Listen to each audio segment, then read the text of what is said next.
Petit sujet psychologique, Oscar Miani reçoit Éléonore Tarlet, psychologue et psychothérapeute.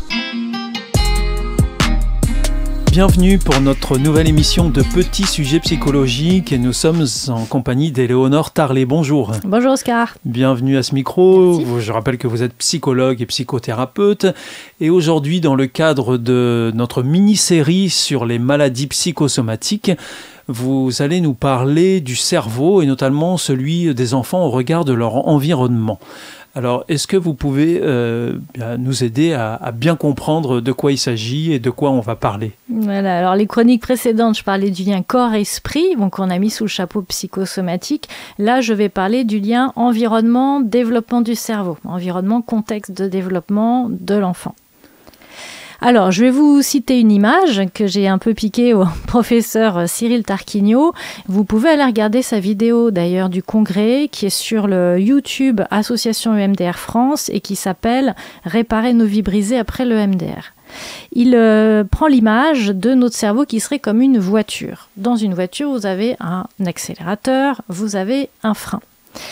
L'important, c'est de pouvoir réguler, équilibrer entre ces deux pour doser de votre vitesse. Donc soit vous pouvez accélérer quand il y a besoin, mais vous pouvez aussi rétrograder ou freiner de façon à ne pas être en excès de vitesse si vous avez besoin de contrôler votre véhicule. Alors l'accélérateur, ce serait quoi au niveau du cerveau ? Ce serait l'amygdale. C'est ce qui s'active quand on est confronté à un danger. Et le frein, ce serait le cortex préfrontal qui permet de réguler, de se dire ok, tout va bien, même si je suis stressé, même si j'ai peur, je sais que je suis capable de faire ça, je sais que je peux me faire confiance. L'objectif, c'est que entre les deux, il y ait une bonne communication, une bonne régulation. Donc il faut que ce soit synchronisé entre les deux. Voilà, ou alors si on a un peu trop de l'un, que l'autre puisse prendre la relève à un moment donné, qu'il y ait une bonne communication. C'est un peu comme dans le couple, hein.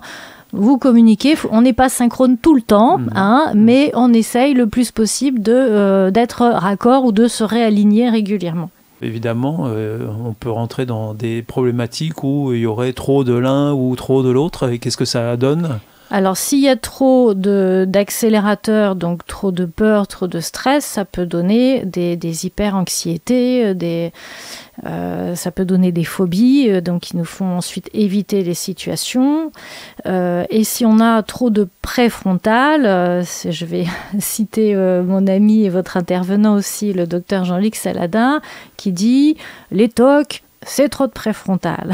Alors, les TOC, les troubles obsessionnels compulsifs, c'est quand je vais vérifier, contrôler mon environnement, faire que tout soit sous contrôle pour bien anticiper que je n'ai pas de mauvaises surprises. Mais trop de TOC, trop de préfrontal, ça donne trop de sécurité et ça fait que finalement, on ne profite pas de la vie. Et alors, Éléonore Tarlet, est-ce qu'on peut dire que tout ça se joue pendant l'enfance ? Oui, je vais vous expliquer comment se développe le cerveau de l'enfant. Donc, au démarrage, le cortex préfrontal, dont le cortex orbitofrontal chez l'enfant, qui permet la régulation des comportements émotionnels et sociaux, qui permet la capacité d'affection, d'empathie, qui permet de réguler les émotions ou de développer une aptitude à prendre des décisions, en gros qui permet de développer le sens moral. Cette capacité, ce cortex orbitofrontal n'est pas fonctionnel avant l'âge de 5 ans. En gros, c'est comme si l'enfant avait sa petite voiture, il a son cerveau, mais il manque un frein. Ce cortex préfrontal et les connexions avec le cerveau émotionnel ne sont pas matures chez l'enfant. C'est-à-dire que les cerveaux archaïques et émotionnels vont dominer. Donc quand je dis cerveau archaïque et émotionnel, on voit tous des enfants qui ont des comportements émotionnels très importants, des grosses colères, des gros chagrins, des grosses terreurs, et ils n'arrivent pas à se réguler par lui-même. Alors là, l'environnement, le contexte, les caregivers, comme on dit en anglais, les donneurs de soins, puisqu'il n'y a pas que les parents, ça peut être aussi la nounou, ça peut être les grands-parents, tous ceux qui vont être amenés à s'occuper de l'enfant ont un rôle essentiel à jouer. C'est-à-dire qu'on va avoir, si je schématise, deux types de comportements. Donc soit mon enfant avec ses colères m'agace fortement me déclenche et moi-même je ne vais pas être capable de me réguler, donc peut-être je vais crier, je vais m'énerver, peut-être aussi je vais violenter l'enfant. Donc là, effectivement, ça ne va pas permettre à l'enfant de développer ce cortex préfrontal et voire même, ça va avoir une altération au niveau des développements neuronaux et même au niveau de l'épaisseur du cortex. On voit dans certaines études qu'il va en être diminué. Donc soit on a ce comportement où l'adulte ne peut pas se réguler, ou soit on a le comportement où l'adulte va être capable de se réguler, d'accueillir l'émotion forte de l'enfant, et de lui faire un câlin ou de lui dire écoute, tu es en colère mon chéri, c'est pas grave, viens on va faire un câlin, ou tu restes, tu vas te calmer dans ton coin, mais je suis là, je t'aime, et on va aider l'enfant. C'est comme si quelque part on allait lui prêter son cerveau, on va lui prêter son préfrontal pour que lui puisse intégrer, développer les connexions neuronales et l'installer en lui. Et alors, quand on est adulte et qu'on constate que sur son cerveau, il n'y a pas une bonne régulation entre l'amygdale et le préfrontal, comment est-ce qu'on fait ?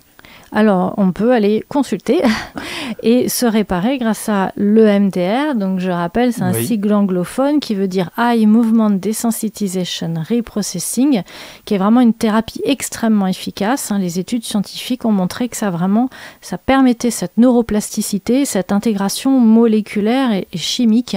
C'est comme si vous deviez, par exemple, vous vous êtes coupé la peau et que on va juste mettre un pansement désinfecté, mais le programme de la peau va pouvoir lui-même se réparer tout seul. C'est-à-dire que vous ne voyez presque plus après que vous avez une cicatrice. La peau a fait son œuvre. Le cerveau, c'est un organe aussi qui est extrêmement neuroplastique et qui peut se réparer. Cette thérapie a vraiment démontré son efficacité thérapeutique. Donc même si l'enfant a eu un développement neuronal moins important qu'un autre enfant qui a été rassuré, qui a été sécure, je ne dirais pas que vous allez pouvoir récupérer un cerveau normal au démarrage, mais je veux dire, c'est comme si vous cassez un os et qu'il se répare. Vous n'aurez pas l'os comme s'il n'avait jamais été cassé, mais votre os, une fois qu'il a été réparé, sera fonctionnel. Donc nous, ce qu'on cherche, c'est à ce que le cerveau soit fonctionnel et que les adultes, après réparation, puissent se réguler, puissent fonctionner bien dans leur quotidien.